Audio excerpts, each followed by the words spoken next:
매매가 하락세와 전세값 상승세가 동반하면서 전세를 끼고 집을 매수하는 이른바 갭 투자가 다시 고개를 드는 양상입니다.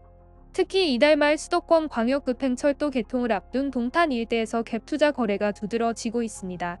1억 원대 미만 갭으로 아파트를 매수한 사례가 나타나는가 하면 동탄의 신도시에 비해 신축 아파트가 많이 분포된 동탄이 신도시에선 1억 원 후반대부터 5억 원대까지 갭 투자가 이뤄지는 모양새입니다. 국토교통부 실거래가 공개 시스템에 따르면 경기도 화성시 능동 동탄 푸른마을 두산 2부 전용 73제곱미터는 지난 1월 22일 4억 5천만 원에 매매 거래됐는데 같은 날 전세보증금 3억 8천만 원에 세입자를 들였습니다. 세금 및 각종 비용을 제외하면 7천만 원의 중형 아파트 집주인이 되었는데요. 다만 해당 매매 거래는 직거래로 가족 지인 간 거래 가능성이 있어 보입니다.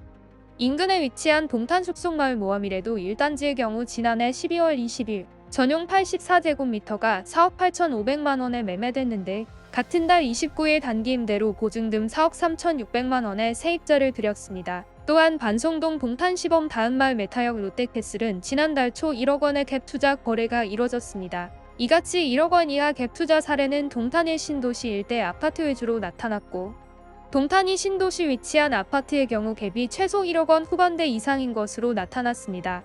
동탄이 신도시에 위치한 힐스테이트 동탄역 전용 54제곱미터는 지난해 12월 5억 2천6백만 원의 아파트를 매수해 지난달 27일 보증금 3억 5천만 원의 세입자를 들였으며 갭은 1억 7천6백만 원이었습니다. 또한 화성시 목동에 위치한 동탄이 신도시 호반베르디움 22단지는 전용 53제곱미터가 지난 1월 20일 4억 8천7백오십만 원에 매매된 후 지난달 16일 3억 1천만 원의 전세 계약을 체결해 1억 7천7백오십만 원의 아파트를 매수했습니다. 청계동 동탄역 시범 리슈빌 전용 84제곱미터의 경우 지난 1월 29일 9억 7천만 원의 매매 거래와 4억 2천3백만 원의 전세 계약이 동시에 체결됐으며 갭은 5억 4천7백만 원입니다. 이렇듯 전세값 상승세가 지속되며 매매가와 전세값 격차가 줄어들자 GTX 개통에 따른 교통 호재가 있는 동탄 신도시의 갭 투자 수요가 집중되는 양상입니다.